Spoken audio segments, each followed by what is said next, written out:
중세시대의 교회가 왜 높은 산 위에 지어지고 화려하게 지어졌는지 아세요?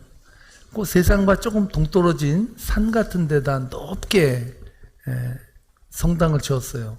그 이유가 왠지 아십니까? 초대교회 이후에 특별히 콘스탄티누스 황제 시대 때 기독교가 공인되면서 기독교가 이 세상에 많은 성도들이 모이게 되는 역사가 일어났습니다. 그래서 급성장했죠. 이에 아울러서 이단 사상이 많이 들어왔다고 하지 않았습니까? 그래서 우리가 사도신경을 고백하게 됐고, 저 사도신경을 만들어서 이렇게 믿는 것이 정통신앙이다라는 것을 가르쳐주기 위해서 사도신경이 만들어진 것입니다. 여러분, 이단을 축출할 때 가장 강력한 일을 했던 곳이 어딘지 아십니까? 바로 이단과 맞서서 정통교회와 성경의 66권을 캐논이다, 잣대다, 하나님의 말씀이다라고 선포했어요. 원래 성경이 외경이라고 해서 도마복음도 있고 여러 가지 이상한 복음이 많이 있었어요. 그래서 이단 사상에 물든 서신들이 있었는데 그것을 가려냈어요. 누가 가려냈냐? 교회가 가려냈어요. 교회가. 그래서 중세시대 이후에 교회가 어떤 영향을 가졌냐면 성경의 진리가 맞냐 틀리냐를 결정할 수 있는 권한. 쉽게 말해서 말씀 위에 뭐가 있어요? 교회가 있었어요. 교회가 강력했어요. 그래서 왜 중세시대 이후에 교회가 이렇게 높은 산 위에 아주 화려하게 교회를 지었냐면 보이지 않는 천국의 모형이 지상에 있는데 그것이 바로 교회의 모형이다 이랬어요. 그러면 천주교 카톨릭 옛날 성당에 들어가면은 조용하고 웅장하고요. 엄청나게 화려하죠. 그 이유가 뭐냐면 천국의 모형이라는 거예요. 천국의 모형.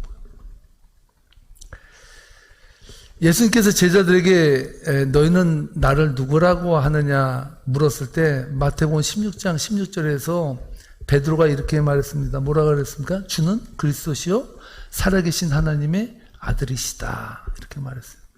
이때 예수님께서 놀라서 야 네가 어떻게 그런 대답을 할 수 있냐. 이런 대답을 할 수 있게 하신 것은 하늘에 계신 우리 아버지가 너에게 알려줬기 때문이다. 그러면서 그 다음에 뭐라고 말합니까? 내가 반석 같은 믿음 위에 교회를 세우겠다 이렇게 말했어요. 반석 같은 믿음 위에 교회를 세우겠다. 그래서 여러분 캐톨릭 교회의 일대 교황이 누굽니까? 베드로예요. 베드로. 그거 아세요? 일대 교황이 베드로예요. 그래서 그 정통성을 따라서 자기네는 하나의 교황을 통해서 계속 정통성을 가지고 이어져 내려왔다라고 말을 해요. 그 정도로 베드로의 권위가 대단한 거죠. 한술 더 떠서 개신교에서는 또 그렇게 하더라고요. 목사님이 취임을 하게 되면 열쇠를 가져와. 그것도 황금 열쇠야. 성경에는 황금 열쇠라는 말도 없어요. 근데 황금 열쇠를 가지고 주었다가 또 그만두면 뺏어요. 참, 그러한 것들이 사실은 성서적이냐? 아니에요. 자, 그렇다면, 반석 같은 믿음 위에 교회를 세운다라 그랬는데, 베드로의 이름은 페트로스예요. 남성형이에요. 남자라는 이름이에요. 반석이라는 남자의 남성형으로 이름을 줘요. 근데 예수님이 말씀할 때 네 반석 같은 믿음 위에 교회를 짓겠다 할 때 그 반석은요, 페트라를 써요. 그건 여성형이에요. 베드로랑 관계가 없어요. 그래서 이 말씀을 어떻게 해석하느냐에 따라서 교황을 쫓아서 베드로를 교황으로 모시고 그 반열에 이르기도 하고 또 뭐예요? 페트라, 여성형이에요. 이 반석이라는 건 누구나가 반석이 될 수 있어요. 우리가 가지고 있는 그 믿음 위에 교회를 세우겠다는 그런 의미가 되거든요. 그래서 우리가 이것을 어떻게 해석하느냐에 따라서 많이 이것이 달라진대요. 여러분, 그래서 중세시대 때 교회를 높이 지은 이유는 이 교회의 권위가, 교황의 권위가 엄청나다라는 것을 보여준 거거든요. 여러분, 교회의 권위가 얼마나 큰지 케노시아의 굴륙이라는 그 세계사에서 여러분 그거 배웠죠. 교황 그레고리 7세가 하이니리 4세를 서로가 교황권과 왕권을 가지고 싸웠어요. 예전에는 왕권을 가지고 교황권을 좌지우지했어요. 그래서 교황이 마음에 안 들면 왕이 교황을 파면시키고 딴 사람을 올려놨어요. 그러다가 이 그레고리 7세 때 교황이 왕을 파면시켜 버렸습니다. 하이니 4세가 카노사라는 그 성에 가가지고요, 교황 앞에서 무릎을 꿇고 그 추운 날 무릎을 꿇고 잘못했습니다 하고 빌었습니다. 그래서 그것이 카노사의 굴욕이에요. 왕권보다 더 강력한 교황권을 가지고 이 교회가 이 세상에서 군림을 했던 시대가 있었다는 거예요. 저는 오늘 현대인들이 이 질문을 해야 된다고 생각하는데, 여러분, 왕권보다 강력한 교황권을 가지고 면죄부도 팔았어요. 교황이 죄를 사하면 죄를 사해지는 거예요. 면죄부만 내면 연옥에 있던 조상도 천국으로 옮겨준다라는 그런 말을 가지고 여러분 면죄부까지 팔았던 시대가 중세시대 때요. 저는 이런 의미에서 여러분들에게 그 질문을 하고 싶어요. 여러분, 교회는 거룩합니까? 교회는 거룩해요? 오늘 사도신경에서 고백하죠. 거룩한 공예라고. 그 다음 교회는 거룩한 것인가? 여러분, 오늘 우리가 고백한 사도신경에 거룩한 공예라는 고백이 나오는데요, 정말 오늘 이 시대 속에서 교회가 어떠한 역할을 하냐에 따라서 세상에서 어떠한 영향력을 줄 수 있냐를 판가름할 수 있다는 거예요. 요즘 우크라이나 사태로 전 세계가 지금 골머리를 앓고 있잖아요. 마음도 괴롭고 힘들고, 정말 힘을 가지고 약자를 눌러도 되는 것이 정의가 돼버린, 쉽게 얘기해서 힘이 정의가 돼버린 이 시대를 살아가면서 서방 국가들은, 특히 유럽의 국가들은요, 지금 완전히 딜레마에 빠졌어요. 어디에 줄을 서야 되는지. 에너지나 경제를 생각하면 러시아에 서야 되고, 다음번에 정복국에 의해서 침략당하지 않으려면 우크라이나의 편에 서야 되는 거예요. 그런 딜레마에 빠져 있는 곳이 지금 유럽인데, 여러분, 이런 가운데서 러시아의 정교회가 한 일 아시죠? 힘이고 정의라고 생각하는 이 시대 속에서 러시아가 3일이면 전쟁이 끝난다 그랬는데 80일이 지나도 전쟁이 안 끝나고 있어요. 러시아의 푸틴을 강력하게 뒤에서 밀어준 세력이 있는데 바로 러시아의 정교회라고 합니다. 푸틴 대통령이 측근으로 알려진 이 정교회의 키릴 총대주교가요, 뭐라고 말했냐면 우크라이나와 러시아는 원래 하나라는 거예요. 그래서 지금 이 싸우고 침략해서 그들을 죽이는 이유는 하나가 되기 위한 진통이래요. 이게 대주교의 입에서 나오는 말이에요. 이 세 개가 다 정확하는 거예요. 네가 믿는 종교는 뭐냐? 너의 그 색깔은 뭐냐 대체? 무엇을 믿는 거냐라고 이 세 개가 걱정을 해요. 걱정. 그래서 다른 나라의 종교회들이 난 당신네 종교회랑 다르다, 그래서 거기서 서로 갈라쓰자라고 할 정도로 지금 세계적으로 진통을 해요. 여러분, 민간인을, 그것도 정말 아무 무기도 없는 그 민간인을 뒤로 묶어가지고 줄을 세워놓고 총을 쏴가지고 그냥 묻어놔버리고, 그런 것을 정의라고 생각하며 하나가 되기 위한 진통이라고 말하는 그 정교회에 과연 그것이 거룩한 공예냐? 우리는 물어야 된다는 거예요. 여러분, 독일의 시틀러가 얼마나 연설을 잘했는지요. 설교 잘한다는 목사들이요, 시틀러가 하는 연설을 듣고요, 하이 시틀러 했다는 거 아니에요. 아주 그냥 가를 나라고 말해도요 다 믿을 정도로 선동을 하는데, 독일이여 영원하라 이렇게 해버리면 완전히 축도받는 것처럼 사람들이 움직였대요. 목사들이 완전히 그 시틀러 밑에서 하이 시틀러 하면서, 시틀러가 하는 거를 유대인들의 600만이 죽어나가도 목사들이 하이 시틀러 하고 따라갔다는 거예요. 지금 독일 교회는요 600만의 그 유대인을 학살하고 잔혹한 전쟁을 일으킨 그때 히틀러와 동조했다는 것을 부끄럽게 생각하고 지금도 참회의 회개의 기도를 올려요.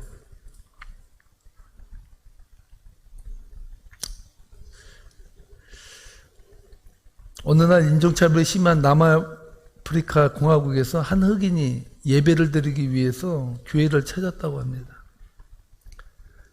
하지만 그 교회는 백인만 입장하는 교회였습니다. 결국 그 흑인은 예배당 안에서 쫓겨났고 그 예배당 안으로 들어가지 못했습니다. 이때 자기랑 똑같이 예배당 밖에서 서성이던 사람이 있는 것을 발견했어요. 저 사람은 왜 저기서 서성일까 하고 가만히 봤더니 예수님이래. 그래서 이 청년이 이랬대. 아니 예수님, 당신 예수님 아니십니까? 그랬더니 맞다고. 근데 왜 저 안에 안 들어가세요? 그랬더니 예수님이 뭐라고 말했는지 아십니까? 나도 백인이 아니야. 교회 안에서는 예수님 찬양, 예수님 찬양 하는데 예수님은 백인이 아니라 거길 못 들어갔다는 거예요.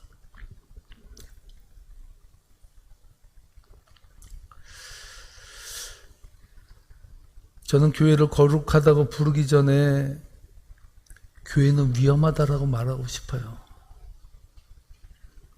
종교에는 힘을 얻고 하나님의 말씀이 종교로 둔갑하고 권력과 결탁하고 힘과 결탁하고 불의와 탑승해서 나아가는 교회는 브레이크 없는 자동차하고 똑같아요. 교회가 거룩합니까?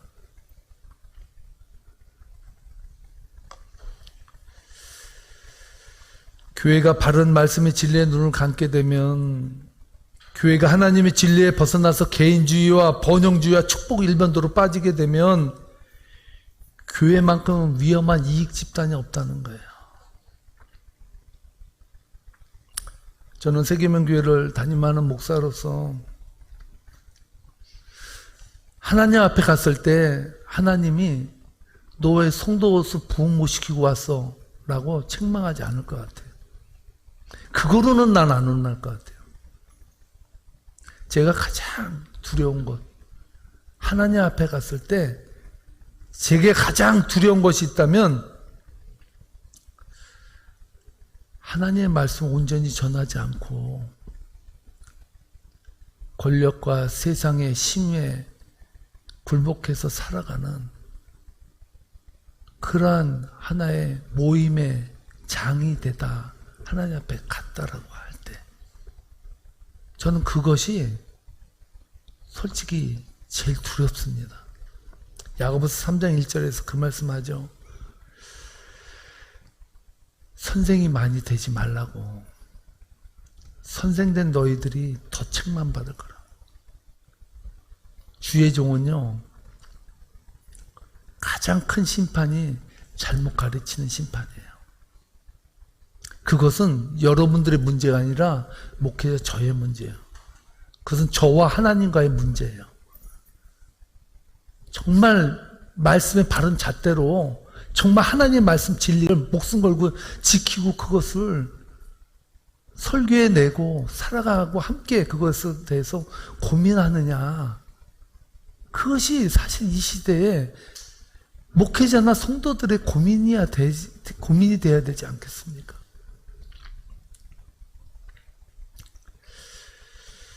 사도신경에서 거룩한 공예를 믿는다고 고백하고 있습니다.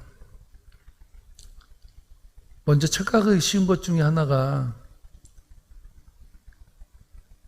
건물이 교회라고 생각하는 거예요. 건물은 교회가 아닙니다. 건물이 교회라고 생각하니까 자꾸 교회만 화려하고 신비스럽게만 꾸미고 뒤에다가 못 박은 십자가 몇 개 갖다 진열해 놓고 거기다 휘장 둘러 놓고 그러면서 거룩한 교회를 만들었다라고 생각하는 것들, 그들 다 착각이에요.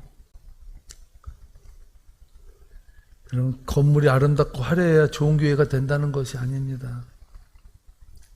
여러분이 좋은 교회에 다닌다고 할 때 그 좋은 교회의 조건이 뭡니까? 여러분이 좋은 교회에 다닌다고 말할 때 여러분 세계민교회 좋은 교회입니까?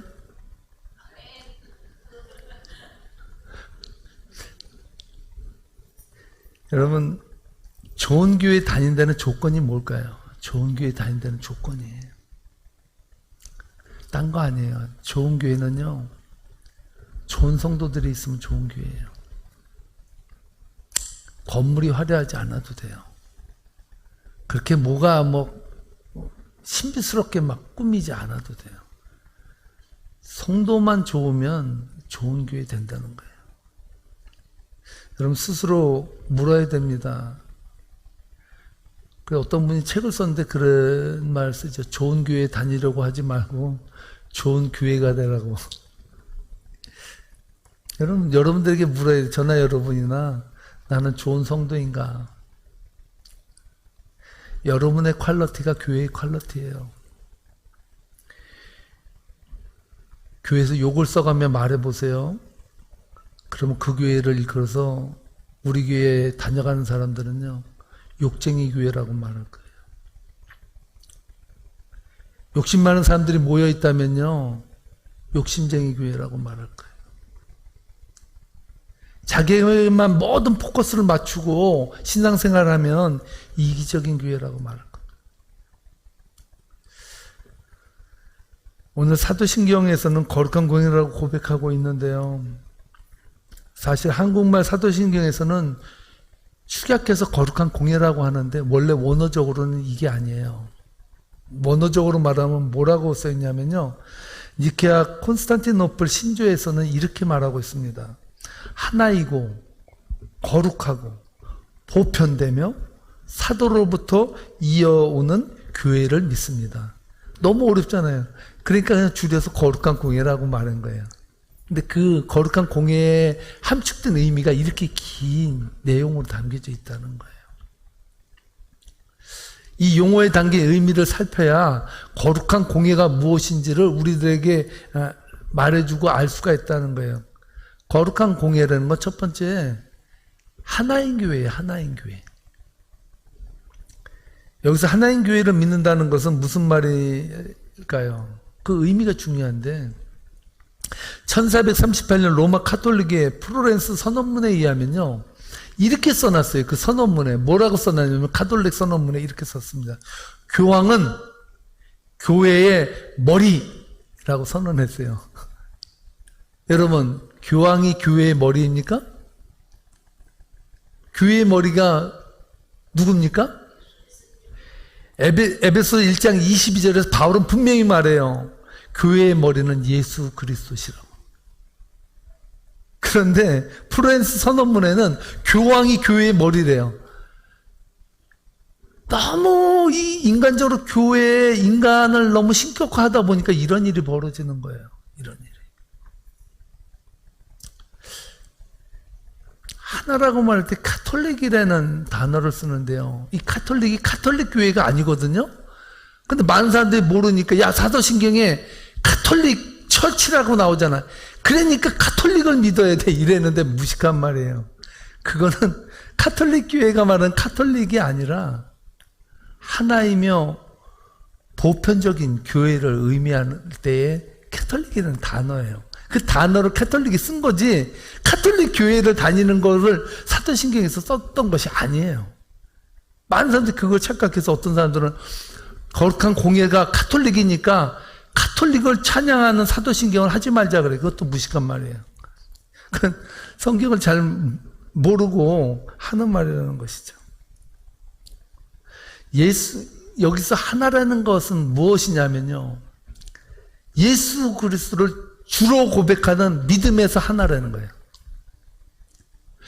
비록 감리교, 침례교, 장로교, 종교의 모든 교파는 다를 수 있지만 하나라는 의미는 뭐냐면 모두가 다 예수를 주로 고백하는 공동체라는 거예요. 그거로서 하나라는 거예요. 그 공동체를 믿는다는 거예요. 그것이 바로 거룩한 공예를 믿는다는 의미가 들어있다는 것이죠. 교회는 피부색이나 인종이나 출신 성분에 관계없이 그리스도 안에서 하나를 이룬다는 거예요. 하나를 이룬다. 그러므로 교회는요, 항상 일치를 하려고 했어야 돼요. 일치.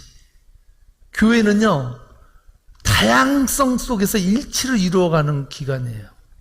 그러니까 다양성도 인정해야 되지만 그 다양성이 예수 그리스도를 주로 고백하면서 하나를 이루어가는 거. 할렐루야.